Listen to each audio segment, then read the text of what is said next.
Good morning, thriving warriors. Okay, Google, what is the date? It's Thursday, March 16th, 2023. Okay, Google, what time is it? It's 6:08 a.m. A little bit late. Okay, Google, what is the weather? It's 42 and clear. Today, it'll be sunny with a high of 64 and a low of 39. Okay, great. Time is racing, so we're going to get started. This is Department of Career Services at Thriving Warrior, where our goal is simple: to help you along your journey from point A, where you are, to point B, someplace better, guided toward or heading towards Successville. We do that through a series of breadcrumbs. This is the first breadcrumb, but down below in the description are 16, 17 additional breadcrumbs, including the link to our online course, Neuroscience-Oriented Approach to Success, to the link to the motivational video. Good morning, Diana. Motivational video that I use to prepare for this. Link to Jordan Peterson's short little podcast, Daily Stoic, short. Inc. Magazine, short read. Baraka Church, 45 minutes. Jack Rowland, whole library of helpful things. Seth Godin, other services we provide, including housing, clothing, food, hygiene, skills training, foundational employment, and career planning. All of that is wrapped up in this 10-minute-ish sort of podcast. So thank you for being here. Please go down below to the description, click subscribe, click the bell, share, thumbs up, you know the thing. Alrighty, so let's get ready to get started. Let's strap on our metaphorical virtual seatbelt. Next, get our cup of coffee, part of our daily routine, turning things into habits, turning activities into good habits.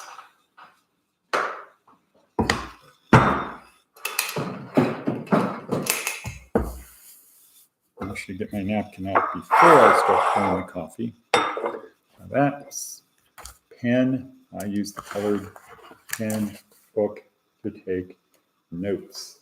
Because if you don't write it down, you're not going to remember it. If you don't remember it, it's like not learning it. And if you're not remembering, you're not learning it, what's the point?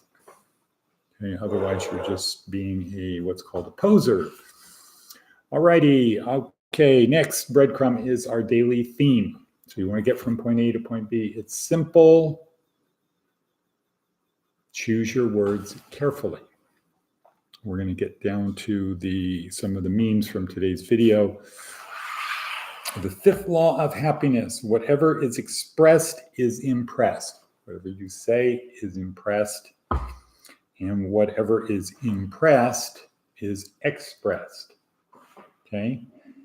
So impressed is what goes into your mind. Expressed is what comes out of which is your thoughts, feelings, and actions. So what you need to do when you have a thing, you impress it upon your brain, and you're going to want to express it. You say 3 times, I can do it, I can do it, I can do it, with conviction that you can do it. 6th law of reversibility: just as your feelings determine your actions determine your feelings. Right.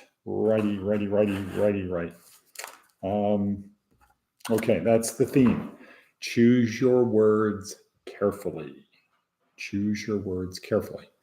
Whatever is expressed gets impressed, okay, in your brain. So if you use negative, sarcastic, down, taking the air out of people's tires words, that will be impressed on your brain.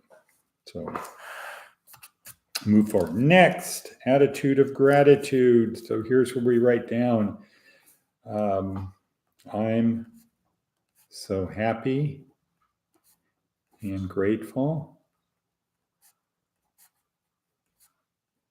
now that, ... Well, one thing I'm happy and grateful about is Heather came up Heather Stalker came up. We had a nice lunch, a good day, fun, enjoyable.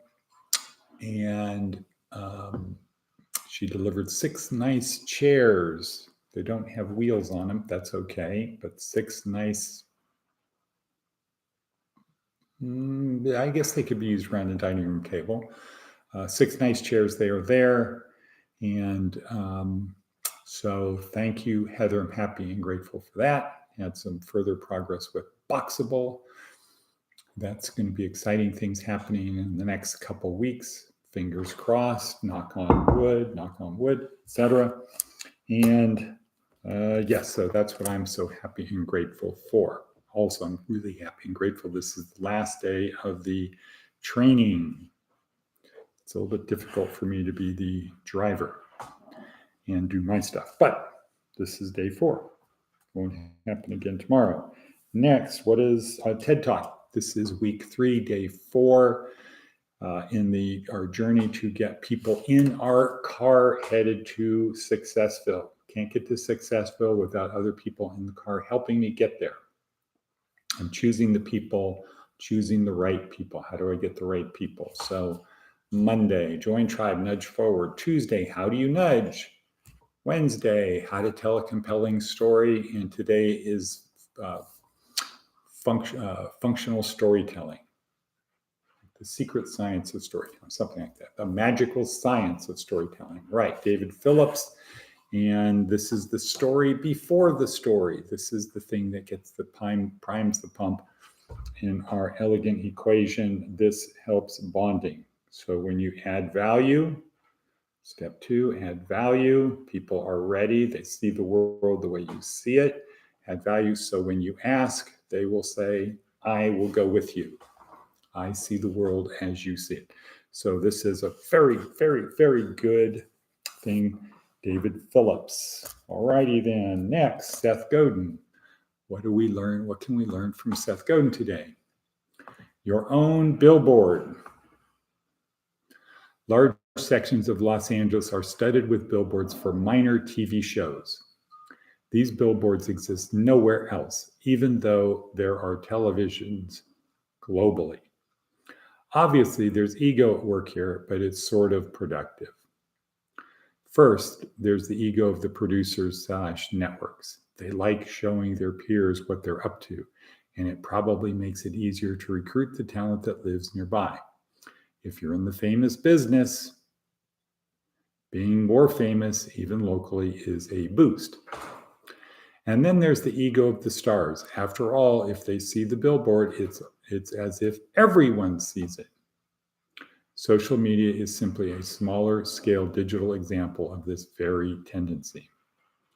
And getting your billboard right and doing work that makes it easier to get your billboard right might be one of the single best side effects of useful social media. We said that one again without the hyphens. And getting your billboard right might be one of the single best side effects of useful social media.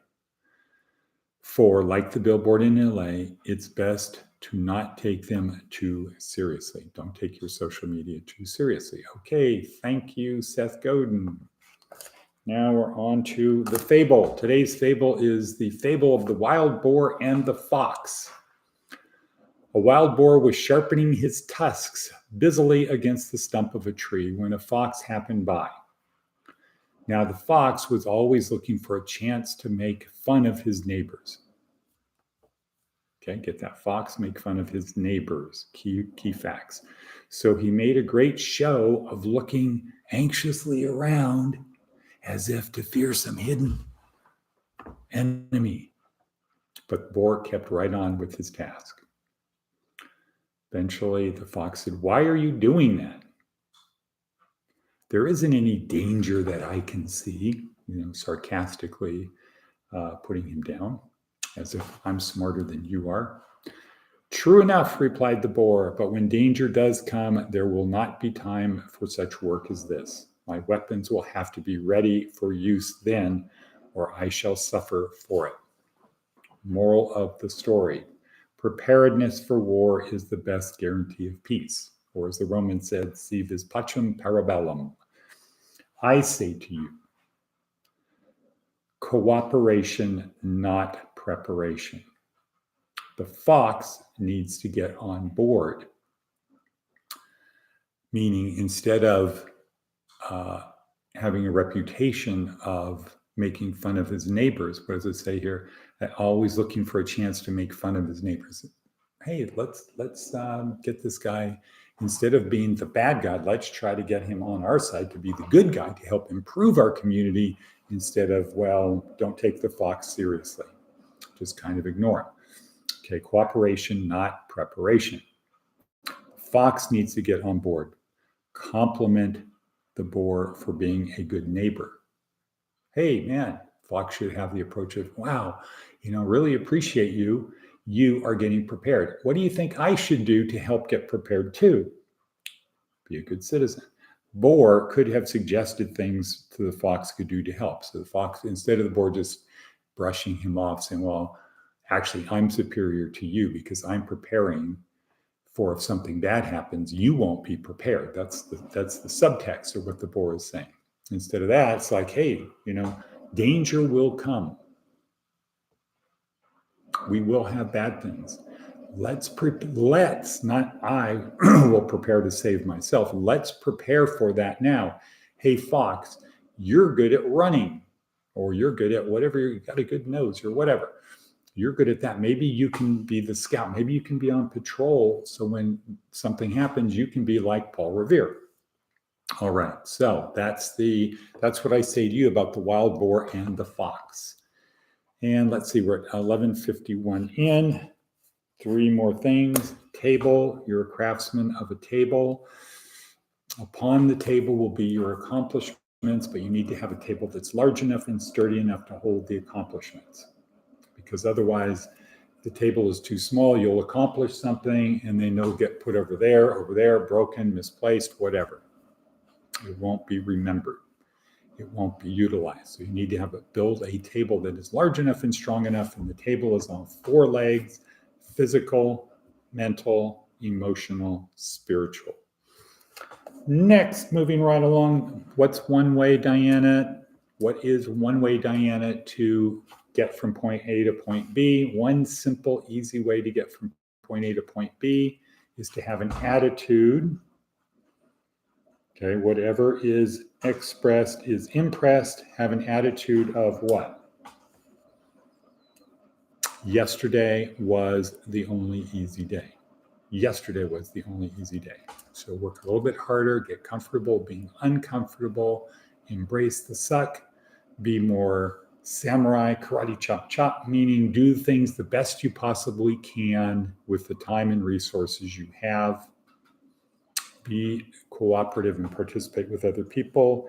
Last, if you're still here, Diana, thank you.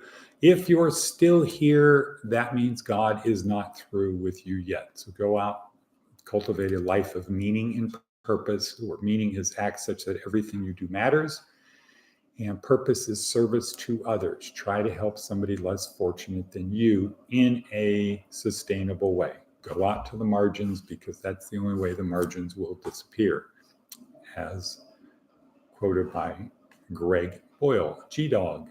And with that, thank you, Diana, and cut.